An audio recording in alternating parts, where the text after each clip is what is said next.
Oi, amigos, boa tarde. Uma boa tarde para você. Mais um caso macabro na Serra. O corpo de uma menina de 13 anos foi jogado numa estrada. Ela foi morta com golpes de facão na cabeça. E o grupo que ela andava estava envolvido com drogas. Mães dos jovens sofrem pela vida dos filhos. Eu tô botando meu joelho no chão e pedindo, Senhor, ou leva, ou traz de volta de vez. Eu não aguento mais.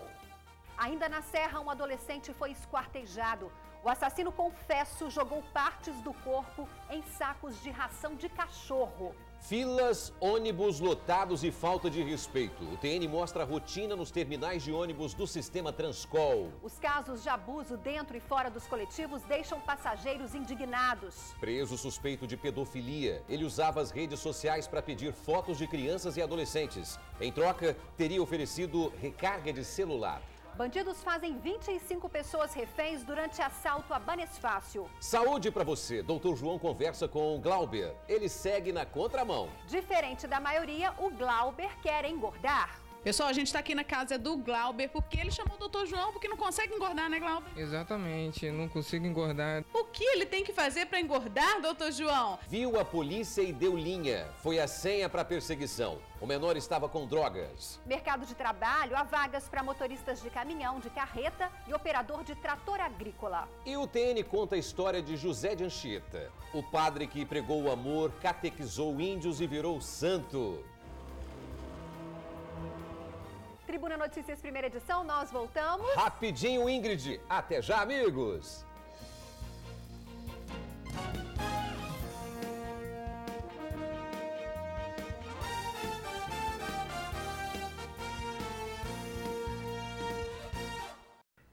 25 pessoas feitas reféns durante assalto em Banesfácio de Serra Sede. Um PM passava na rua, percebeu a ação criminosa, chamou o reforço e os bandidos foram perseguidos. Aviso: o clima de insegurança é grande na região e o medo toma conta de moradores e comerciantes. Nós tivemos casos de 2 colegas que foram assaltados, um nutricionista, o empresário que foram assassinados há pouco tempo atrás. A gente está chegando todo dia nas nossas notícias de estupro de crianças e os assaltos são cada dia mais frequentes. O desabafo é de uma comerciante de 31 anos. A loja dela em Serra Sede foi assaltada ontem à tarde. A mulher conta que os bandidos chegaram armados e renderam segurança do estabelecimento. Chegou e falou comigo, assalto, perdeu, levanta. Aí eu levantei, abre os braços, abriu, me dá a peça. Aí caçou peça, falou, não tem peça não, rapaz, eu não trabalho armado não. A loja estava cheia, lá dentro havia pelo menos 25 pessoas. Todas foram feitas reféns e ficaram sob a mira de uma arma até os criminosos fugirem. Os criminosos deixaram o estabelecimento neste carro. Eles levaram cerca de R$ 6.500 de um correspondente bancário que funciona dentro da loja. Esta foi a segunda vez que o estabelecimento foi roubado. Há cerca de 15 dias, bandidos armados também invadiram o local e levaram cerca de R$ 18 mil. Mas desta vez os criminosos tiveram dificuldade para fugir. O veículo em que eles estavam foi perseguido por este policial, que estava de folga e seguia para uma audiência no fórum, a poucos metros da loja. Percebi, vi uma movimentação de um homem, já com arma em punho, rendendo um vigilante de um centro comercial.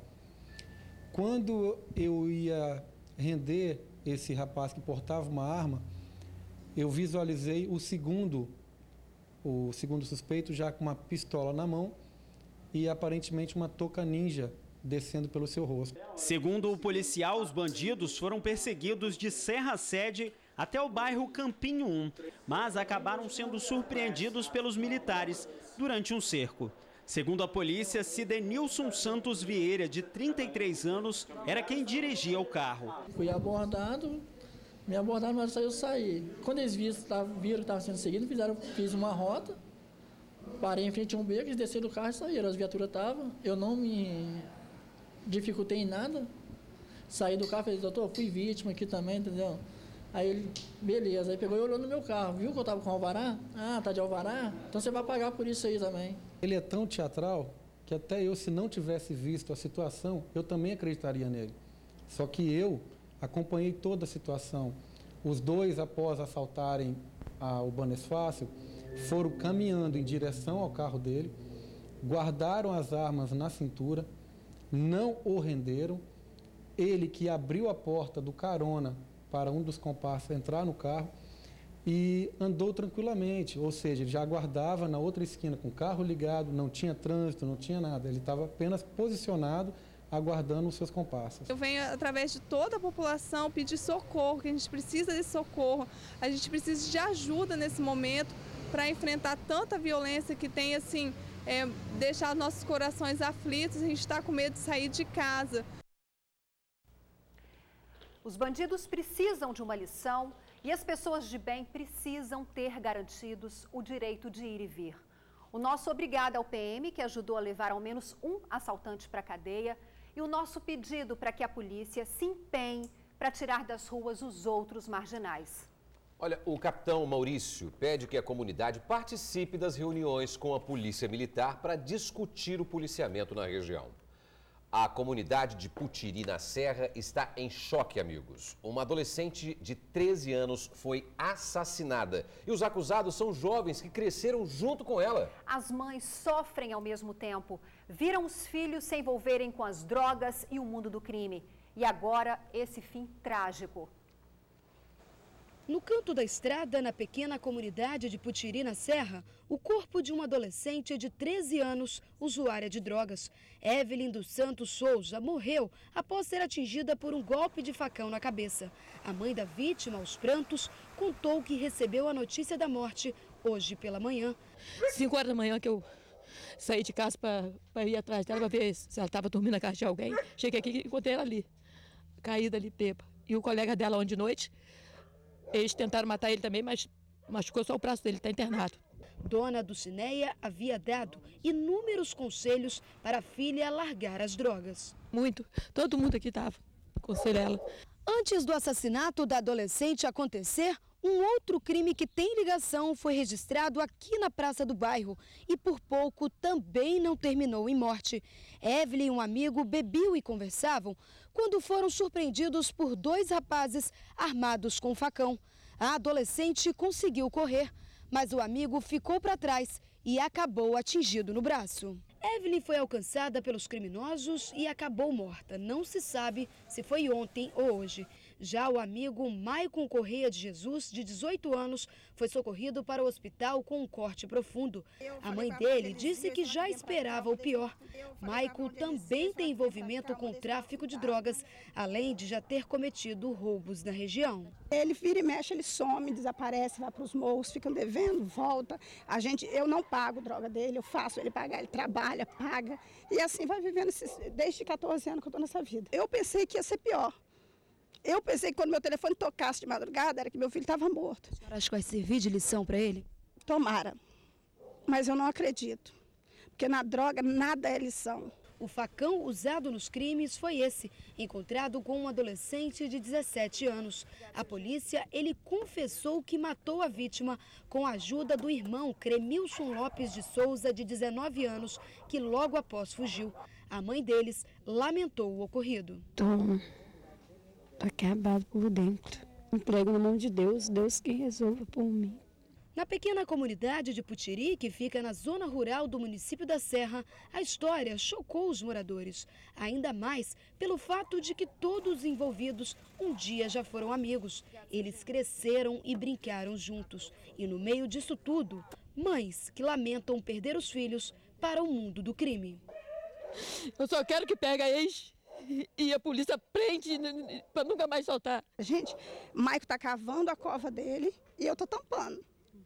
Quando eu não tampo, minha avó tampa. Quando minha avó não tampa, meu tio tampa. E eu parei com isso, eu não aguento mais. Eu estou estafada, eu estou assim, eu estou botando meu joelho no chão, estou pedindo, Senhor, ou leva, ou traz de volta de vez. Eu não aguento mais. A justiça falou que não pode fazer nada, que é de menor. De menor. Quando é que a gente vai parar de ver os filhos da gente morrendo? Porque é de menor. Sensacionalismo não, isso é realismo puro, Ingrid. Como não ficar chocado, né? A comunidade chocada, nós chocados e assim, muito sofrimento para várias famílias, né? Dos assassinos, das vítimas. Principalmente. Olha, até as mães que têm filhos envolvidos com crime acham que a lei de punição dos menores precisa mudar, e eu falo isso sempre. Nós ouvimos aí a dona Joelma, disse que o filho foi apreendido da última vez por ter agredido um senhor de 95 anos e ficou 23 dias internado. Ela mesma acha que foi pouco. É triste. Temos mais cenas de violência na Serra. Ontem, um pedreiro foi preso depois de matar e esquartejar um adolescente. O corpo foi colocado em sacos de ração de cachorro, levado com o carrinho de mão e jogado no meio do mato em Carapina Grande. Antônio Querino da Silva, de 45 anos, foi preso trabalhando e confessou o assassinato. Ele disse que matou o adolescente porque todos os dias o menor pedia dinheiro. Ontem ele se recusou a dar e recebeu ameaças. O adolescente correu quando viu a polícia. Aí já era. Levantou suspeita, foi apreendido. Filhinho, estava com cocaína. Foi uma das apreensões feitas à noite na Grande Vitória.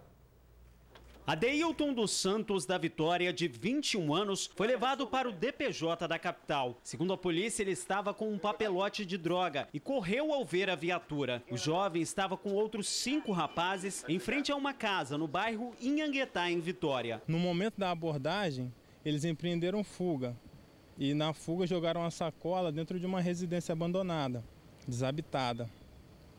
Nós conseguimos abordar só o Adeilton. O Adeilton estava com um papelote de cocaína no bolso e dentro da casa, aonde jogaram a sacola, tinha ali 117 papelotes de cocaína. Só que a gente não consegue precisar se foi o Adeilton que jogou. Esses papelotes eles são vendidos por R$50 a um papelote maior. Ainda segundo a polícia, Adeilton foi preso há cerca de um mês, acusado de tráfico de drogas, mas acabou liberado. Esse indivíduo detido, ele já foi detido outras vezes por nós. E a gente não se cansa de prender.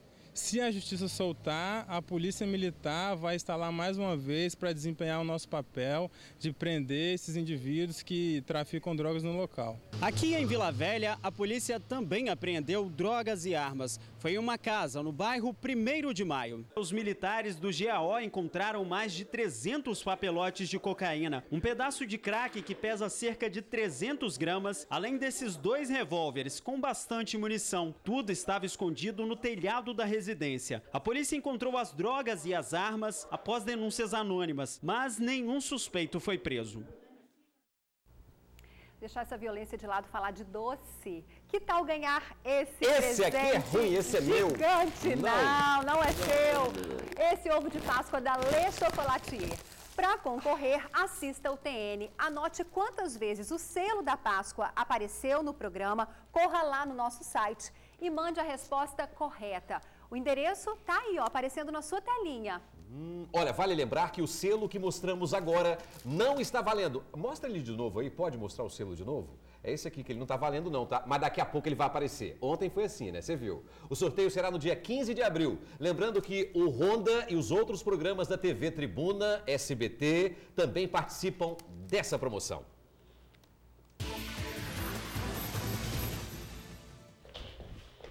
Começamos a falar de emprego, são chances para motoristas de caminhão e carreta e operador de trator agrícola. É a sua área, hein? Mande o seu currículo para seleção@corpus.com.br. Zeladora é rendida a caminho do trabalho em Vila Velha. O bandido levou a bicicleta e a bolsa dela. Mas, felizmente, o criminoso não conseguiu ir muito longe. O bandido foi violento e agressivo. Já chegou anunciando o assalto. Roberta passava pela Glória em Vila Velha, estava a caminho do trabalho. O assaltante roubou a bicicleta e a bolsa dela. Ele entrou no meio da bicicleta, eu achei que fosse uma brincadeira, assim, qualquer de uma pessoa. Mas aí depois eu vi que era sério. Ele falou, desce da bicicleta e passa a bolsa. Roberta foi abordada bem aqui nesse local. A sorte dela é que logo depois do assalto, passou uma viatura da Polícia Militar que fazia patrulhamento de rotina. Wagner Siqueira, de 31 anos, foi detido na hora. Na delegacia, ele estava meio nervoso. Um cara e uma senhora pegou minha bicicleta Eu peguei a garrafa para tacar na cabeça dos dois, eu escorreguei em frente da menina da bicicleta, ela achou que eu ia roubar ela. Bandido preso, agora Roberta está mais aliviada, depois do susto que levou. Estou nervosa aqui porque é normal, a gente fica, né? Que a gente está indo trabalhar, estava tão bem hoje, porque só eu e minha filha, mas eu vou ficar bem ainda hoje. Adorei essa apreensão. Polícia prende suspeito de pedofilia que dava cartões de recarga de celular em troca de fotos sensuais. Ele usava redes sociais para fazer contato com crianças e adolescentes.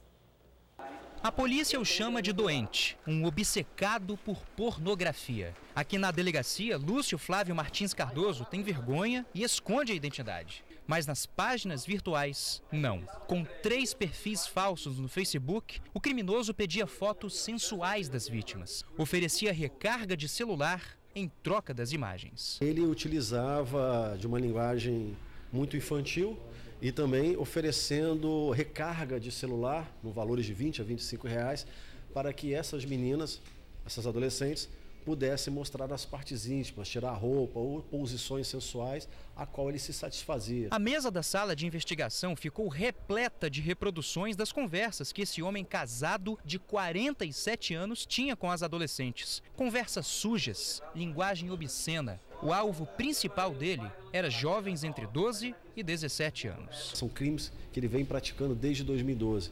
São para mais de 100 pessoas. São adolescentes de várias partes do Brasil.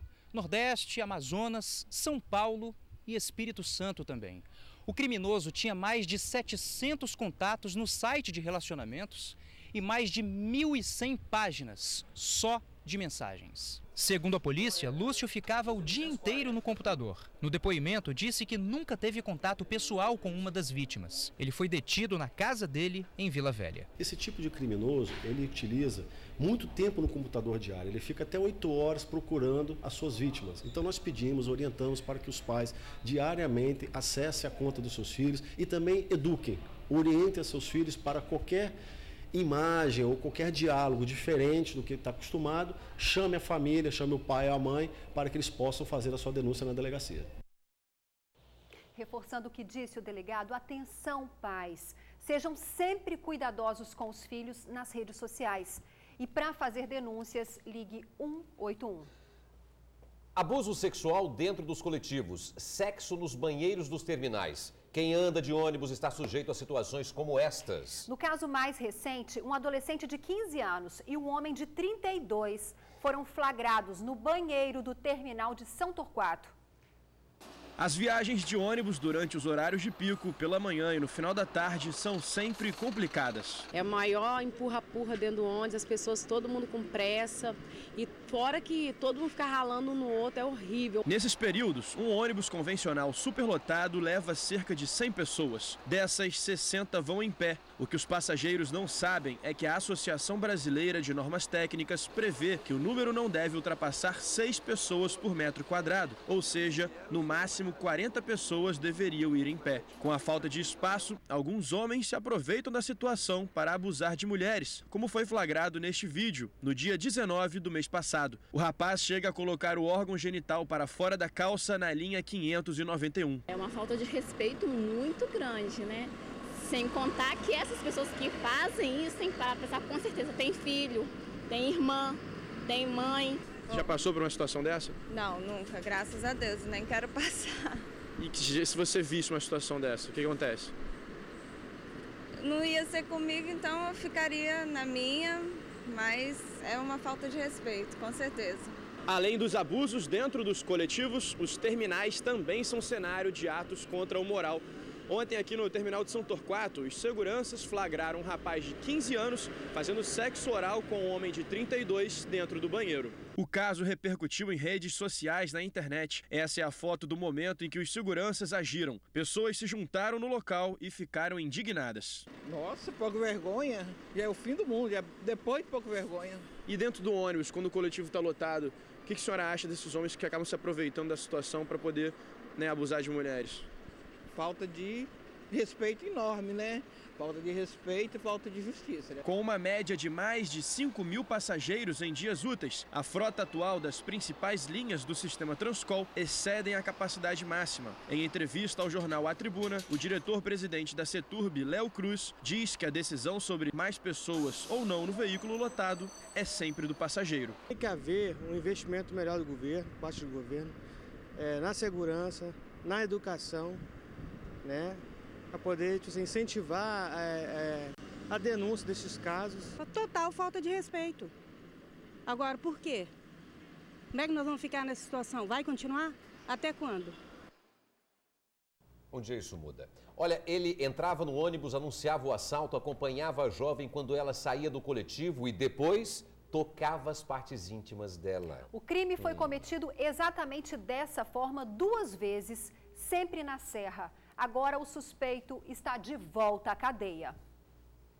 Ele nega tudo, mesmo tendo sido reconhecido por 2 vítimas. Eu só queria o dinheiro mesmo, não estava estrupando ninguém, não. Eduardo Araújo Rezende, de 19 anos, foi preso em flagrante no último dia 24, suspeito de estupro e assalto. Uma jovem foi abordada dentro de um coletivo, teve pertences roubados e foi estuprada. Agora, Eduardo foi reconhecido por uma outra vítima. O crime teria acontecido no dia 13 de março. Uma estudante de 20 anos também foi rendida dentro de um ônibus. Para a delegada que investiga o caso, a semelhança entre os 2 crimes não é mera coincidência. No primeiro caso, ele abordou a vítima dentro do ônibus. No segundo caso, também ele abordou a vítima dentro do ônibus.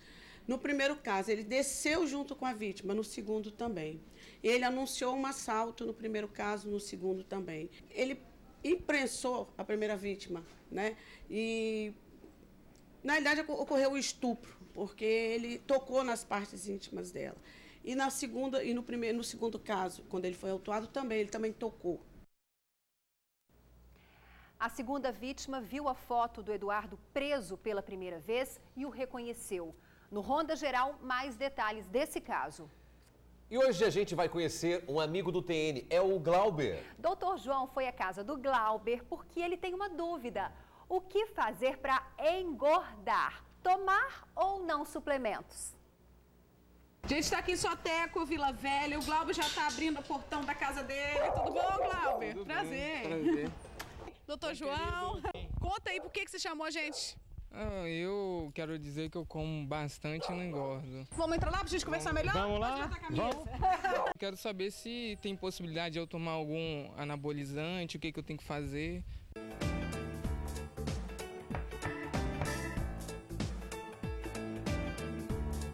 Glauber, existe uma diferença muito grande entre emagrecimento e magreza. Se a sua magreza for constitucional, ou seja, laços sanguíneos de gente magra, por mais que você tente engordar, a sua constituição física é de uma pessoa magra. Aí você vai ser magro a vida inteira. Você pode ficar forte, mas você volta a ser magro. Se você está num quadro que nós chamamos emagrecimento, aí tem que pesquisar os hormônios da tireoide. Doença da glândula suprarrenal também altera. Diabetes também altera. Depressão emocional. Glauber, muitos jovens, né, doutor João, na idade dele, pensam, cometem erros justamente nessa ânsia de ser forte, né? E não é isso? Já te ofereceram alguma coisa assim? Já pesquisei, já vi em academias, colegas mesmo que tomam. Vi resultado, né? Mas eu fico um pé atrás. Se minha genética não bater também, né?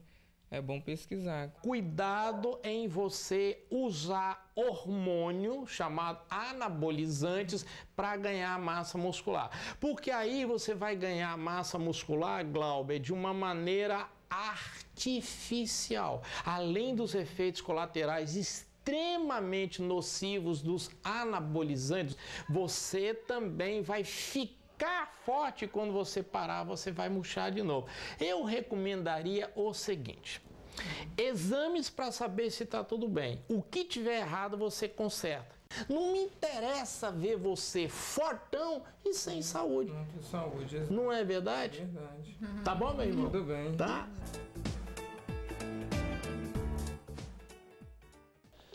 Universitários são presos por furtar roupas em uma loja de shopping. Que coisa feia e pobre. Tami Marques, Arthur Costa e Tiago Colodete são estudantes de engenharia em uma faculdade de Vila Velha. Ontem à noite, eles tentaram furtar 10 peças, num total de R$ 860. Enquanto um deles conversava com o segurança da loja, os outros levavam os produtos. Bandidos, né? Quando saíram da loja, o alarme das peças tocou. Todos foram autuados por furto. Hoje é quarta-feira, dia 2 de abril, e você já viu o que é destaque no jornal A Tribuna? 25 carros e motos são roubados por dia no estado. Na foto principal, o delegado vai pedir prisão de baderneiros. Empresas criam 10 mandamentos para usar o celular no trabalho. Pedófilo é preso acusado de assediar mais de 100 meninas pela internet. Professores querem Anchieta como o santo da educação. E não deixe de ler nesta quarta-feira em A Tribuna. No AT2, safado e romântico ao mesmo tempo. Amanhã é dia de sorteio do Gol e no caderno de imóveis, com casa própria aos 20 anos.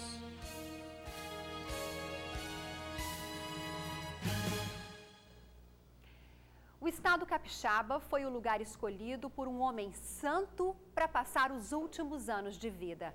Em terras capixabas, ele pregou o amor, catequizou índios, fundou cidades e operou milagres. E agora, o Papa Francisco assina o decreto que declara santo um missionário que ficou conhecido pelas longas caminhadas.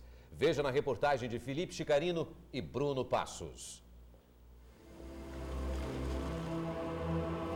Uma caminhada que durou mais de 6 décadas. Passos que cortaram uma boa parte do litoral do Brasil e também do Espírito Santo.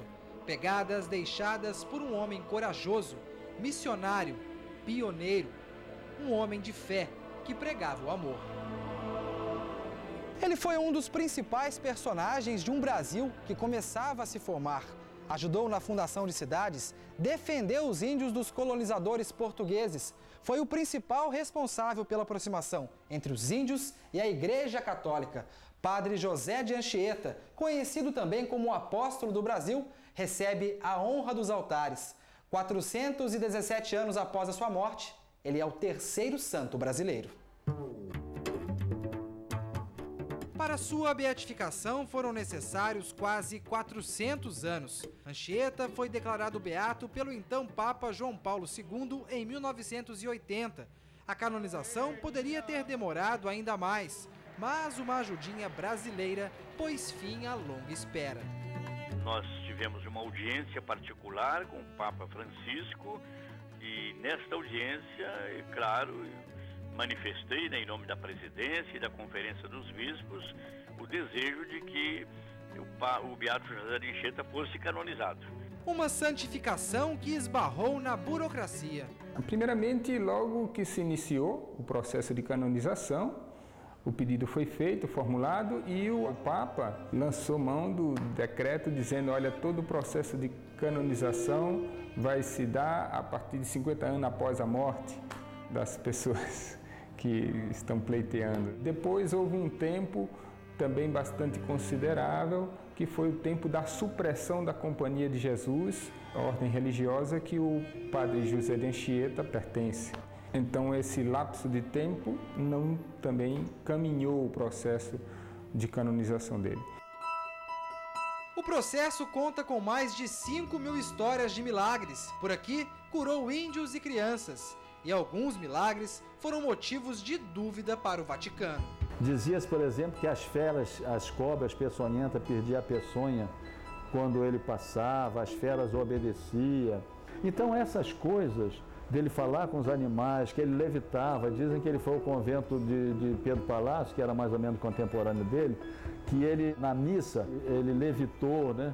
Era levado aos ares, assim, por exemplo. Então, essas coisas tornou a Igreja Católica incrédula, ao Vaticano, né? Padre Anchieta nasceu na Espanha, passou por Portugal e chegou ao Brasil aos 18 anos. Mesmo assim, é considerado pela Igreja um santo brasileiro. Exerceu seu ministério, seu trabalho pastoral, evangelizador aqui durante 44 anos. Nós o consideramos brasileiro e por isso ele é conhecido no Brasil como o apóstolo e pai do Brasil. 63 anos de idade, então, veio a falecer justamente aqui onde estamos. Com os pés no chão, Bíblia e cajado nas mãos, o missionário passou a maior parte da vida dele evangelizando pelo litoral. Após as longas caminhadas, era neste quarto, conhecido como cela, que Padre Anchieta aproveitava para descansar. E além do descanso, era aqui que ele tinha sua intimidade com Deus através das orações. E foi neste mesmo lugar que em 1597, aos 63 anos, que o jesuíta morreu. Os índios que ele tanto defendeu e ajudou a catequizar trouxeram o corpo do religioso de Heritiba, que hoje se chama Anchieta, até Vitória. Um percurso de aproximadamente 100 quilômetros. O local escolhido, o antigo Colégio Jesuíta, hoje Palácio Anchieta. Uma história de vida que é sinônimo de exemplo. Por aqui passou o Palácio Anchieta, aqui ele tomou banho, aqui era o poço do Padre José de Anchieta, aqui que ele fazia isso. Aquilo dá te transforma, né? E há uma coisa que você sente, só assim, é difícil de explicar. A caminhada de Anchieta permanece. Mal se tornou santo e os milagres continuam acontecendo. Vocês pediram mesmo para que ele intercedesse junto a Deus para que o seu cunhado fosse curado? Sim, houve um pedido, sim, um pedido no sentido dele, né, intervir, né, nesse processo, na melhora dele. Houve uma corrente que ela estava muito ligada e que o resultado daquilo ali seria algo positivo. Como foi? Como efetivamente foi. Num dos mais belos poemas escritos na areia por Padre Anchieta, uma homenagem à Virgem Maria, o religioso fez uma reflexão de como ele encarava a vida e a morte. Embaixo deste teto, que é morada de todos, viver e morrer com prazer, este é meu grande desejo. Lindo exemplo. A assinatura do decreto de canonização do Padre José de Anchieta estava marcada para hoje, mas o Vaticano transferiu para amanhã. Em instantes, bandidos se passam por clientes, invadem imobiliária e fazem 30 funcionários reféns. Absurdo, né? Não saia daí, vamos conferir isso juntos, hein? Agora 12h31. Até já, amigos. Desespero durante assalto na Serra. Os bandidos fingiram ser clientes, invadiram a imobiliária em Laranjeiras e fizeram 30 funcionários reféns. Um deles usava camisa xadrez e o outro blusa azul. Repare que as vítimas são rendidas e muitas passam no corredor com as mãos levantadas. O bandido armado também passa no corredor. 2 criminosos ficaram do lado de fora da imobiliária dando cobertura.